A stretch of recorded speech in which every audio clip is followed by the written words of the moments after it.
এই মুহূর্তে দাঁড়িয়ে বাংলার প্রায় আমি যদি মনে করি প্রায় 40% মানুষ তারা কনফিউজ যে আদৌ কি হতে চলেছে, কার ডকুমেন্টস লাগবে, কার ডকুমেন্টস লাগবে না, কতটা লাগবে, কিভাবে লাগবে।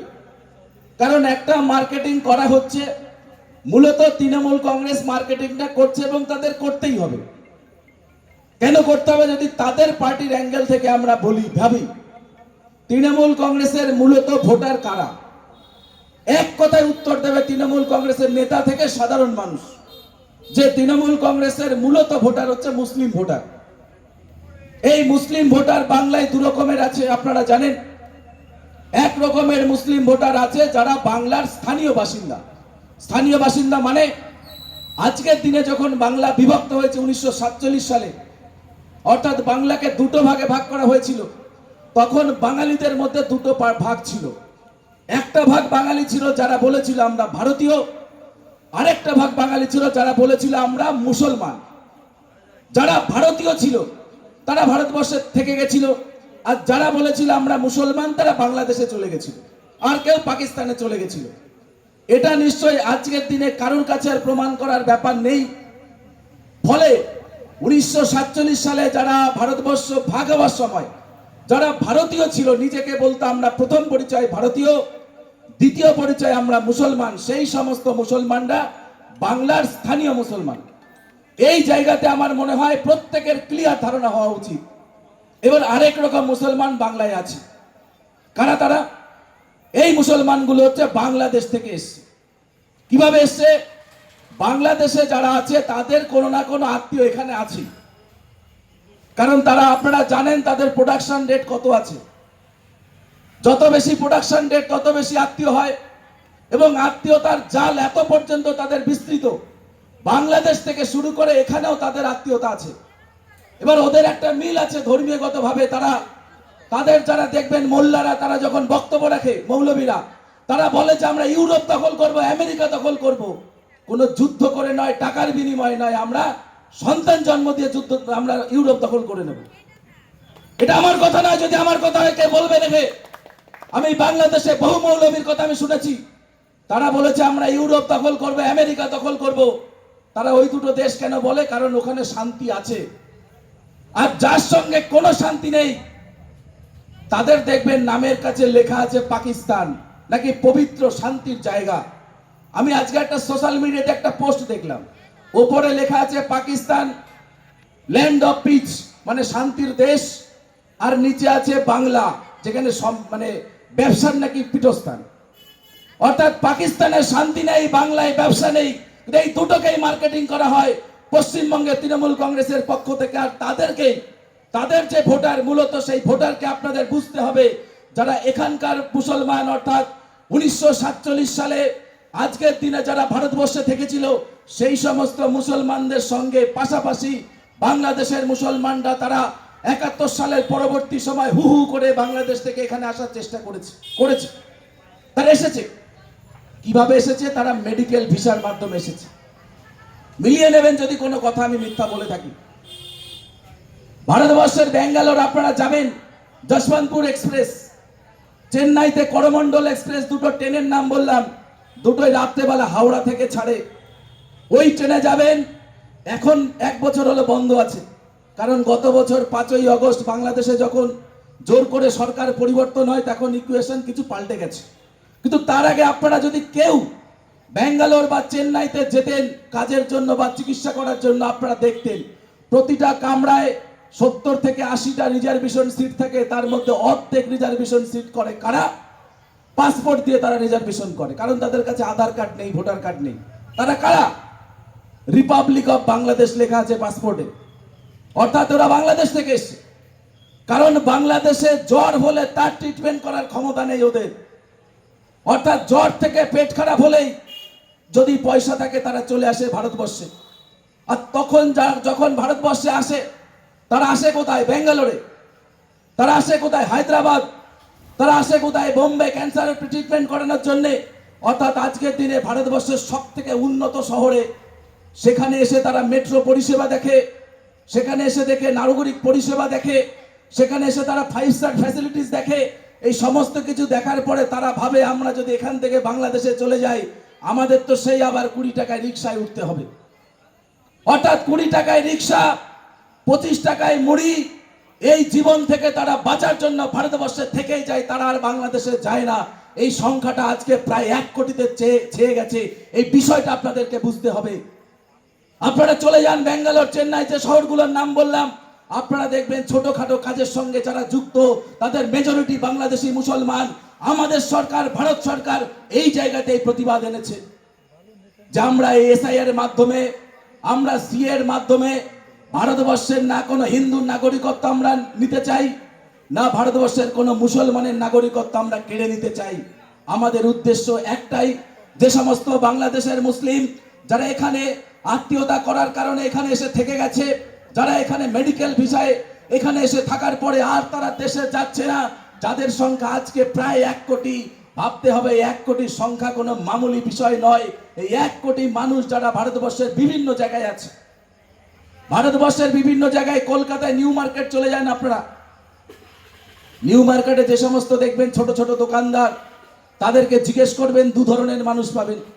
এক ধরনের বাংলা বোঝে কিন্তু বলতে পারে না, অর্থাৎ বিহারি।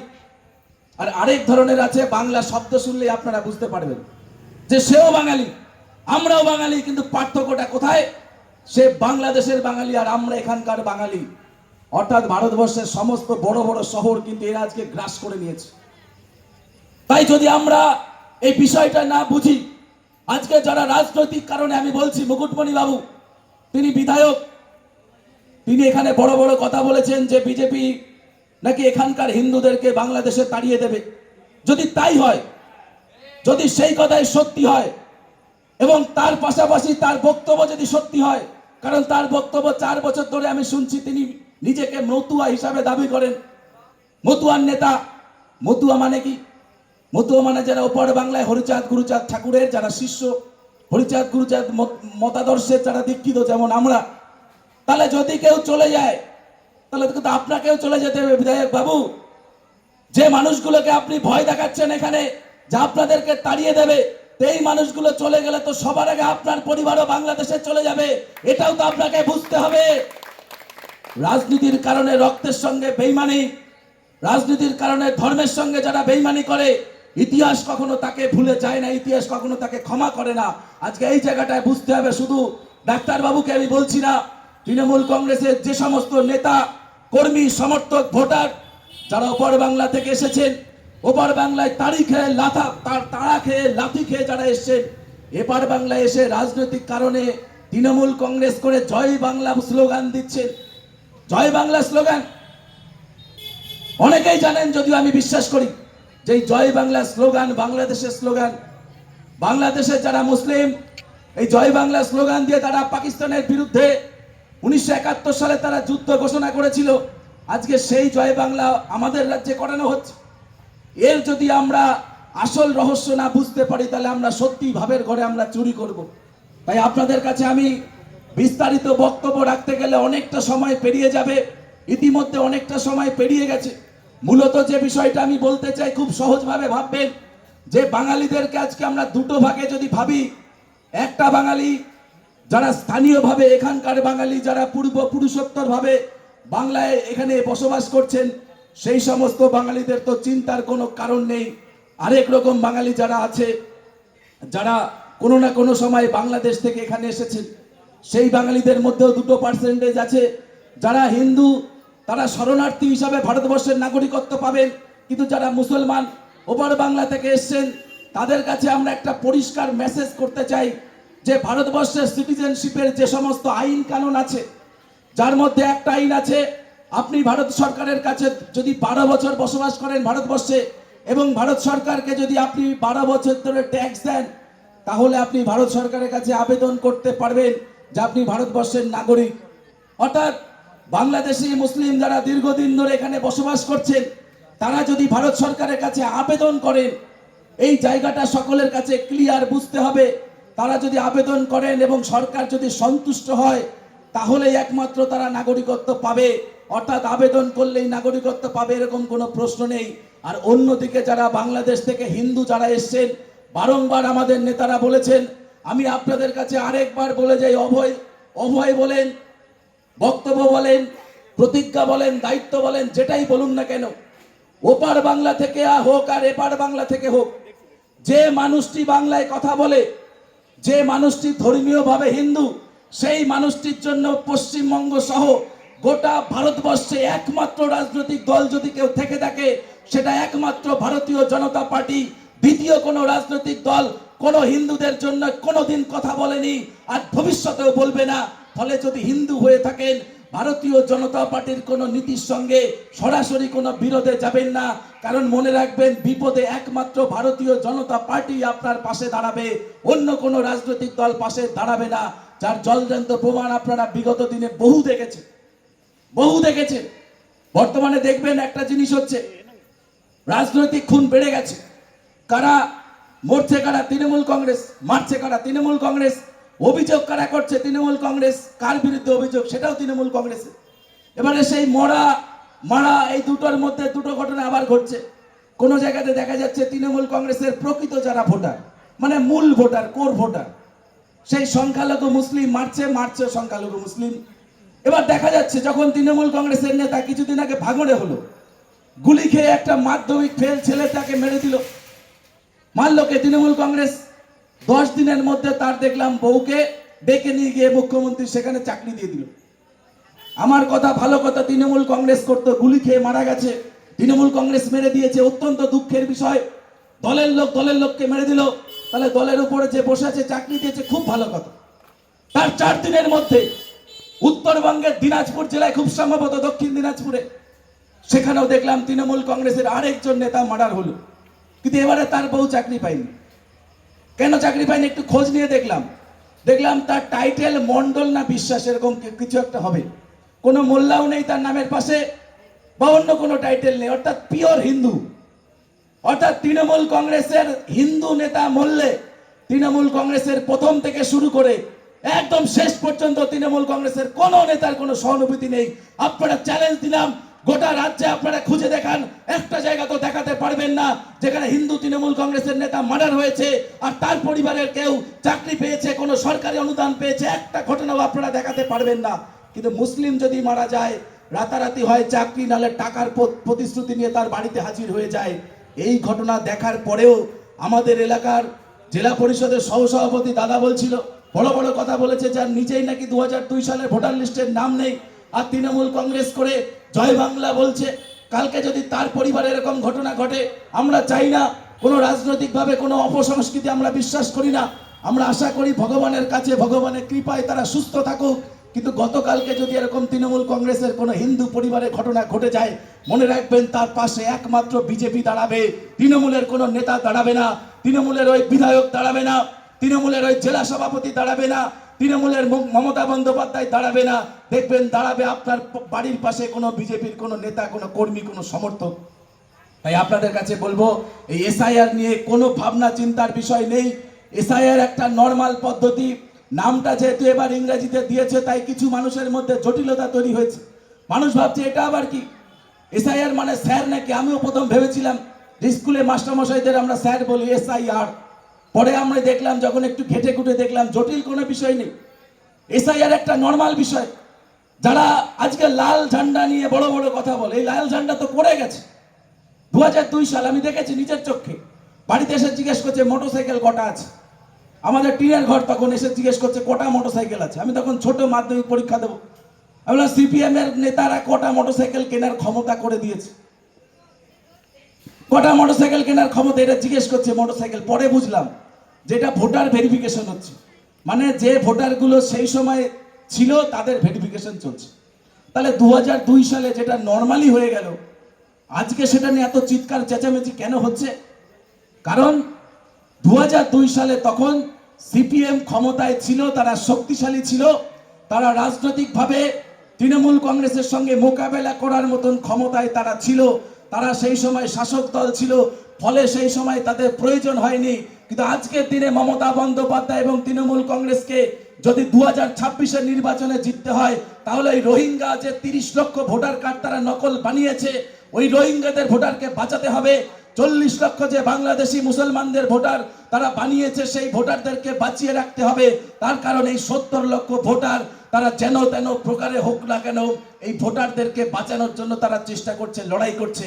মনে রাখতে হবে এর সঙ্গে ওপার বাংলার কোনো উদ্বাস্তু হিন্দুদের কোনো সেন্টিমেন্ট মমতা বন্দ্যোপাধ্যায়ের সঙ্গে নেই। তাই তাদের কথায় খুব বেশি চিন্তিত হওয়ার কিছু নেই। আর একটা কথা আমি বলবো, একটা প্রবাদ বাক্য আছে, গাছে বেল পাকলে কাকের যেমন কোনো সম্পর্ক নেই, তেমন ভোটার ভেরিফিকেশনের সঙ্গে রাজ্য সরকারের কোনো সম্পর্ক নেই। ইলেকশন কমিশন টোটালি একটা সেন্ট্রাল গভর্নমেন্টের বা সেন্ট্রাল বডি দ্বারা নিয়ন্ত্রিত হয়, যেখানে রাজ্যের কোনো ভূমিকা নেই। অর্থাৎ আপনার ভোট কাটবে কি কাটবে না, আপনার ভোট থাকবে কি থাকবে না, এই সিস্টেমের সঙ্গে তৃণমূল কংগ্রেস সরাসরি তারা কোনো যোগ দিতে পারবে না। হ্যাঁ, তারা করতে পারে কি, বিএলও যারা নিযুক্ত হবেন সেই বিএলওদেরকে চাপ দিয়ে তারা অবজেকশন দিতে পারে। বিএলওদেরকে চাপ দেবে, তারা চাপ দিয়ে বলবে কি এই ভোটারগুলো বিজেপি ওটা কেটে দাও। আর আমাদের কোথায় রোহিঙ্গা মুসলমান বাংলাদেশ থেকে এসে এখানে আসেওনি হয়তো, দেখবেন অনেক বুথে আছে, আমার বুথে 100% হিন্দু বসবাস করে। আমরা তো অবাক হয়ে গেছি, আমরা শুধু আমরা বিজেপি নই, তৃণমূল অবাক হয়ে গেছে, বলছে 10টা ভোটার কোথা থেকে আসলো, তারাও চেনে না। ওরাও জিজ্ঞেস করছে এই ভোটারগুলো কারা। ভাবুন, এক একটা ভোটারের কাছ থেকে যদি 30,000 করে টাকা নেওয়া যায়, 10টা ভোটার করে তৃণমূল কত টাকা কামিয়েছে ভাবুন তো। তাহলে তৃণমূলের কতগুলো রাস্তা একসঙ্গে বন্ধ হবে।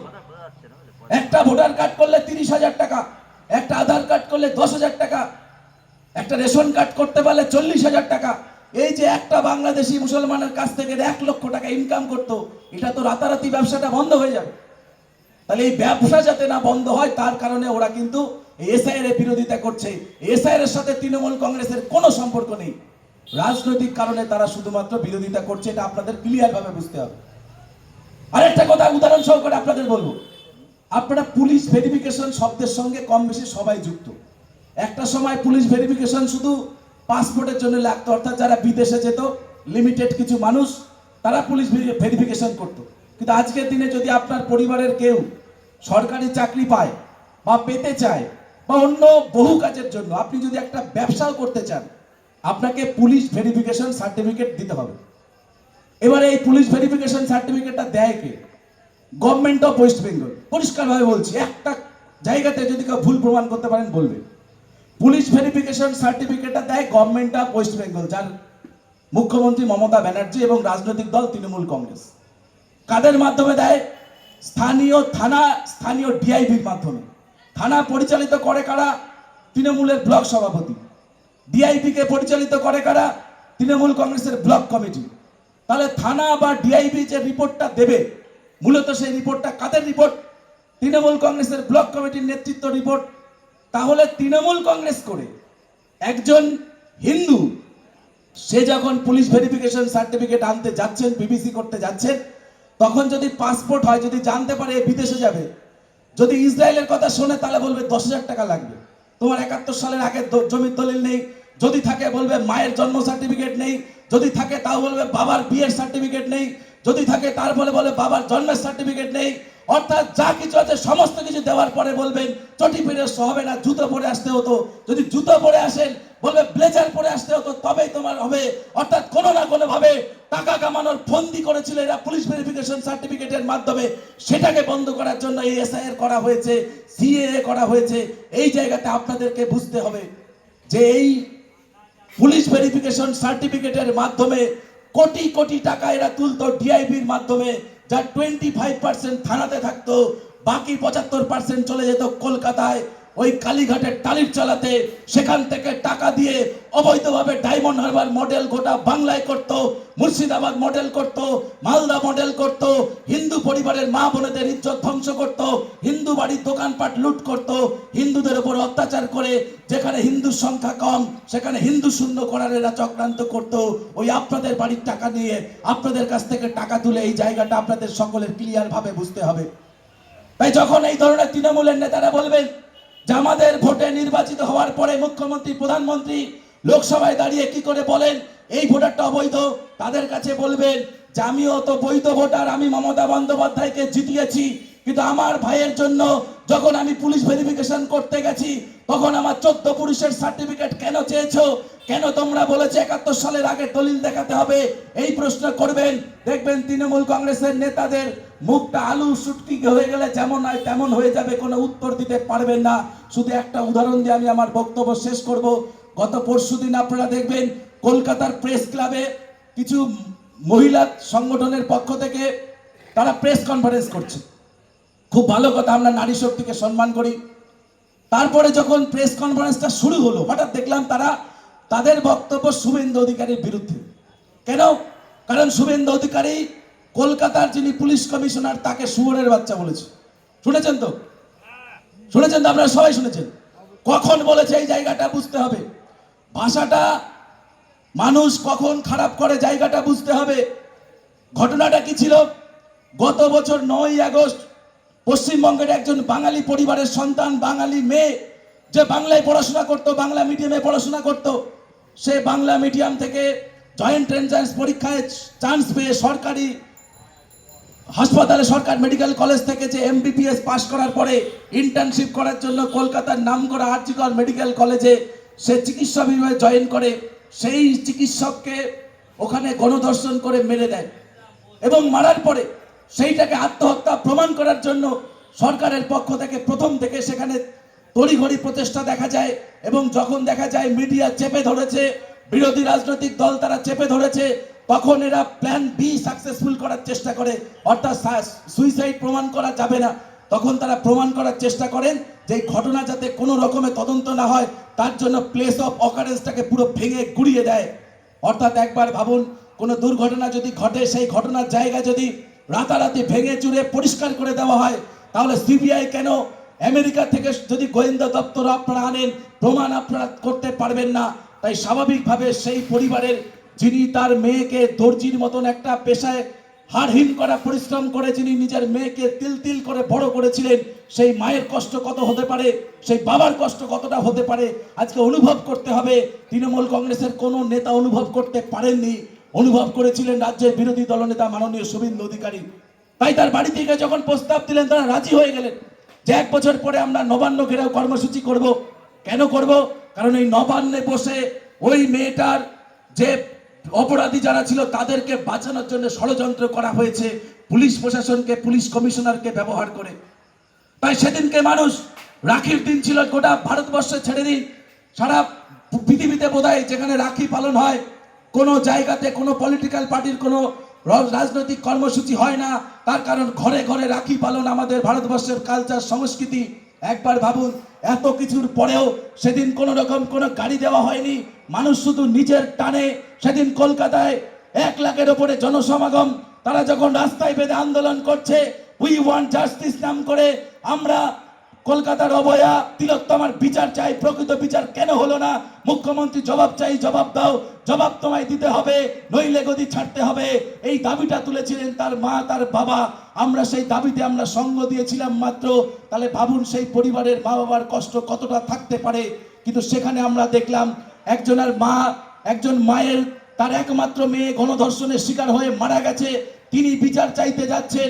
আর সেখানে ওই পুলিশ কমিশনার কি নামটা জানো, মনোজ বর্মার নেতৃত্বে, পুলিশ কমিশনার মনোজ বর্মার নেতৃত্বে সেই মাকে মারার চক্রান্ত করা হয়েছে আমাদের চোখের সামনে। আমরা তখন স্পটে দাঁড়িয়ে তার উপরে লাঠি যে জোরে চালিয়েছিল, লাঠিটা যদি সেইভাবে সজোরে মারতো, স্পট ডেড হয়ে যেত। এই ঘটনা দেখার পরে কোনো মানুষের যদি বিবেক থাকে, কোনো মানুষের যদি বুদ্ধি থাকে, তাহলে সে কন্ট্রোল করতে পারবে না তার ভাষা, সে কন্ট্রোল করতে পারবে না তার নিজেকে, নিজের আবেগকে। তাই তো সেদিন কথা বলার সময় মাননীয় শুভেন্দু অধিকারী, একজন প্রকৃত যিনি অপরাধী, তাকে ওই বরাহনন্দন বলেছে। তার বলার মধ্যে কোনো অন্যায় নেই, তার বলার মধ্যে কোনো অপরাধ নেই, তার বলার মধ্যে প্রতিবাদ আছে। এই বরাহনন্দনটা একটা প্রতিবাদের ভাষা, যে প্রতিবাদের মধ্য দিয়ে বাংলার এই যে পুলিশ প্রশাসন, তাদের যে আজকে কঙ্কালসার চেহারা তৃণমূল কংগ্রেসের আমলে তৈরি হয়েছে, সেটা প্রমাণিত হয়ে যায়। তাই তার বিরুদ্ধে তারা রাস্তায় দাঁড়িয়ে তারা প্রেস কনফারেন্স করছে। কিন্তু যখন সেখানে দেখলাম একজন সাহসী মহিলা রিপোর্টার যখন প্রশ্ন করছে, আপনারা শুভেন্দু অধিকারীর বিরুদ্ধে স্টেপ নিচ্ছেন, মন্তব্য করছেন, কিন্তু যখন আপনাদের দলের নেতা অর্থাৎ অনুব্রত মণ্ডল যখন একজন ওসিকে ফোন করে বলছে তার মাকে এই করে দেব, তার বোনকেই করে দেব, তার বউকেই করে দেব, যে ভাষা আজকে আমি কেন গোটা বাংলা সারা পৃথিবীতে যারা বাংলা বোঝেন ওই ভাষা প্রয়োগ করতে পারবেন না, তিনি লজ্জায় মাইক বন্ধ করে দেবেন, ভাষা প্রয়োগ করতে পারবেন না। সেদিনকে আমরা মমতা বন্দ্যোপাধ্যায় থেকে শুরু করে ওই মনোজ বার্মার থেকে শুরু করে কোনো প্রশাসনের কোনো কর্তা ব্যক্তির মুখ দিয়ে একবারের জন্য এটা আমরা শুনতে পারলাম না যে অনুব্রত মণ্ডল যেটা বলেছে সেটা অপরাধ করেছে। কিন্তু পাল্টা আমরা কি দেখলাম, অনুব্রত মণ্ডল নাকি এআই দিয়ে ভিডিও বানানো। এরা কত বড় মূর্খ একবার ভাবুন। এআই দিয়ে ভিডিও কিভাবে বানানো হয়, কোন শব্দ কিভাবে উচ্চারিত হয় তার সম্পর্কে ন্যূনতম ধারণা নেই। যে এআই দিয়ে কোনো অপশব্দ আপনি জীবনে করতে পারবেন না, যে শব্দগুলোকে অশ্লীল বলা হয় আপনারা চেষ্টা করলেও সেটা করতে পারবেন না। টেকনোলজি এই সাহস এই অধিকার কাউকে দেয়নি। অর্থাৎ সেই ঘটনাটা 100% সত্য ছিল। তাই রিপোর্টার যখন প্রশ্ন করছে তখন তারা আর উত্তর দিতে পারছে না, তাদের মুখ লাল হয়ে গেছে। অর্থাৎ সারা রাজ্য জুড়ে আজকে বাংলা বাঙালি বলে যেভাবে এখানে তৃণমূল কংগ্রেস বাংলার মানুষকে বারংবার অপমান করতে চাইছে, বাংলার মানুষের সেন্টিমেন্ট আবেগ সমস্ত কিছু নিয়ে যে খেলা করছে, তাতে করে দিনের শেষে ক্ষতিগ্রস্ত হচ্ছে বাঙালি। কারণ মমতা বন্দ্যোপাধ্যায়ের কথায় এই বাংলা থেকে প্রায় 1 কোটি বাঙালি ভারতবর্ষের বিভিন্ন জায়গায় তারা পরিযায়ী শ্রমিক, যারা দিনের শেষে মাত্র 500 টাকা ইনকাম করার জন্য পরিবার, মা, বোন, ভাই, ব্রাদার সমস্ত সময়কে ফেলে রেখে বছরের পর বছর তারা যারা বাংলায় কথা বলে না, যাদের সঙ্গে বাংলার জল হওয়ার কোনো সম্পর্ক নেই, সেই সমস্ত জায়গায় গিয়ে তারা ওখানে গিয়ে কাজ করছেন। কেউ ধান কাটছেন, কেউ রঙের মিস্ত্রি, কেউ বিল্ডিং এর কাজ করছেন, আর এখানে বসে বলছেন বাঙালি বিরোধী বিজেপি। তাই আমি সত্যিকারে মানুষের উদ্দেশ্যে এবং তৃণমূল কংগ্রেসের উদ্দেশ্যে আমি বক্তব্য রেখে গেলাম, পারলে উত্তর দেবেন। যে 1 কোটি বাঙালি ভারতবর্ষের বিভিন্ন জায়গাতে থাকে, তাহলে সবাইকে যদি বাঙালিদেরকে তাড়িয়ে দেয়, তাহলে কত কোটি বাঙালি আজকে কলকাতায় এসছে, বা কত কোটি মানুষকে পশ্চিমবাংলার মুখ্যমন্ত্রী মমতা বন্দ্যোপাধ্যায় কাজের ব্যবস্থা করেছে। এই পরিষ্কার তথ্যটা আপনাদের কাছে চাইলাম।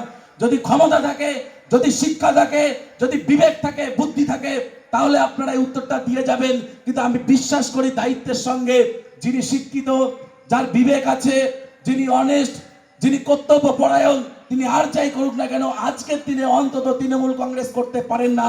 তাই উত্তর আপনারা দিতে পারবেন না। তাই উত্তর আপনাদের কাছে চাই না।